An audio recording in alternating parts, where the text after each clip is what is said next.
તો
એક્યુરેટ લાગે છે।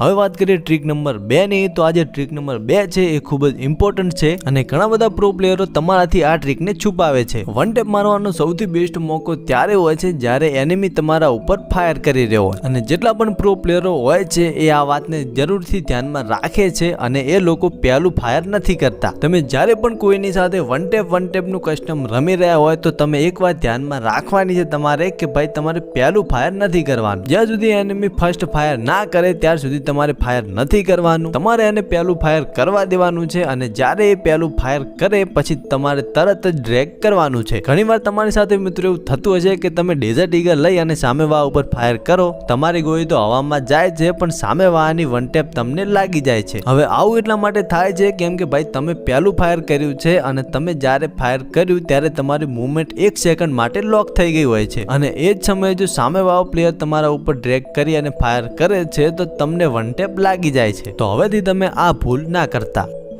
તેના પછી આવે છે ટ્રીક નંબર 3, અને આ ટ્રીકને હું પર્સનલી પણ ઘણી યુઝ કરું છું। જ્યારે પણ એનિમી તમારાથી સાવ નજીક આવી જાય તો તમારે કોઈ હડબડીમાં નથી આવી જવાનું, તમારે શાંતિથી એની પોઝિશન જોઈ અને પછી એમ લઈ અને પછી ડ્રેગ કરવાનું છે। ફ્રી ફાયરના મોટા ભાગના પ્લેયરો અહીંયા ભૂલ એ કરે છે કે જ્યારે એનિમી એમનાથી નજીક આવી જાય તો એ એનિમીને જોયા વગર જ ગમે ત્યાં ફાયર કરી દે છે, જેના લીધે એમની ગોળીઓ હવામાં જતી રહે છે અને એમના વન ટેપ નથી લાગતા। તમે એનિમી ઉપર ફાયર કરો એની પહેલા તમારે અડધા સેકન્ડ માટે રોકાઈ જવાનું છે અને એનિમીની કમ્પ્લીટ પોઝિશન જોઈ અને પછી તમારે ડ્રેગ કરવાનું છે। આનાથી તમારી એક્યુરેસી છે એ તમારા કંટ્રોલમાં હશે અને તેનાથી તમે સારા વન ટેપ મારી શકશો। તેના પછી આવે છે ટ્રીક નંબર 4 જે છે તમારી મૂવમેન્ટ સ્પીડ. તમારી મૂવમેન્ટ સ્પીડ મિત્રો સામેના એનિમીને વન ટેપ મારવામાં અને એનિમીના વન ટેપ ખાવામાં બંનેમાં સરખી જ ભૂમિકા ભજવે છે. પણ તમારી મૂવમેન્ટ સ્પીડની અંદર જો તમે આ 3 ભૂલો નહીં કરો તો સામેવાળો એનિમી ભલે ને ગમે એટલો પ્રો હોય છતાં પણ તમને એક પણ વન ટેપ નહીં મારી શકે.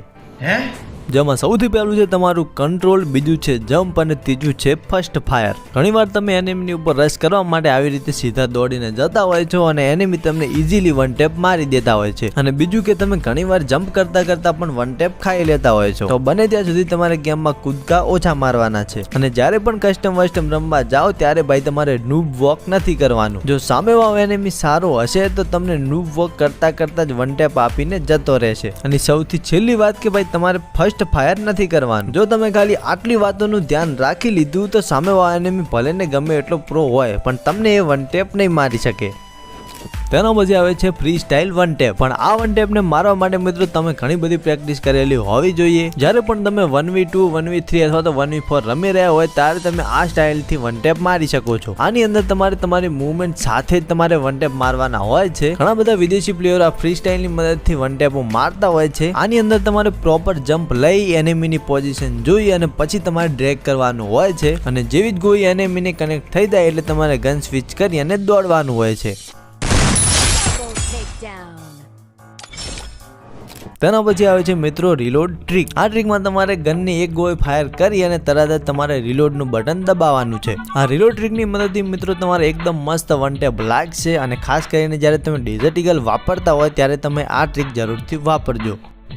તેના પછી આવે છે સૌથી છેલ્લી વન ટેપ ટ્રીક જે ખૂબ જ ફેમસ છે. અને આ ટ્રીકને તમે જે પાગલ એમ10ને ઓળખતા હોય તો એના યુટ્યુબ વિડીયોમાં તમે જોઈ હશે. અને આ ટ્રીક ભાઈ એટલી ગજબની છે કે આને યુઝ કરીને જો તમે વન ટેપ મારશો તો ભાઈ એકદમ મસ્ત અને એક્યુરેટ વન ટેપ લાગશે. આ ટ્રીકની અંદર જ્યારે પણ એનિમી તમારા ઉપર ફાયર કરવાનો હોય ત્યારે તમારે બેસી જવાનું છે અને પછી તમારે ડ્રેગ કરવાનું છે. તમે આનાથી મસ્ત વન ટેપ મારી શકો છો. જ્યારે પણ આપણે બેસીને ફાયર કરીએ છીએ ત્યારે આપણી જે એક્યુરેસી હોય છે ગનની એ ખૂબ જ વધારે હોય છે. જેના લીધે આપણે ગોળીઓ જે હોય છે એનિમીને કનેક્ટ થઈ જાય. અને જ્યારે તમે અચાનક બેસી જાઓ છો ત્યારે એનિમી જો ડ્રેગ કરે છે એટલે એની બધી ગોળીઓ ભાઈ હવામાં જતી રહે છે અને તમને એક મસ્ત મોકો મળી જાય છે વન ટેપ મારવાનો. તો આ હતી મિત્રો વન ટેપ હેડશોટ મારવા માટેની કેટલીક ટ્રીક જેને વાપરીને હું ખુદ પણ વન ટેપ હેડશોટ મારું છું. તો હવે જો તમને વિડીયો પસંદ આવ્યો હોય તો એક લાઈક કરતા જાજો. અને ચેનલ ઉપર જો તમે પહેલી વાર આવ્યા હોય તો ભાઈ સબસ્ક્રાઇબ પણ કરી દેજો. અને તમારે કયા ટોપિક ઉપર વિડીયો જોઈએ છે એ મને કોમેન્ટમાં લખીને જરૂરથી કહેજો. તો બસ હવે આપણે મળીશું નેક્સ્ટ વિડીયોમાં. કાવતરું હલડે મોએ મોએ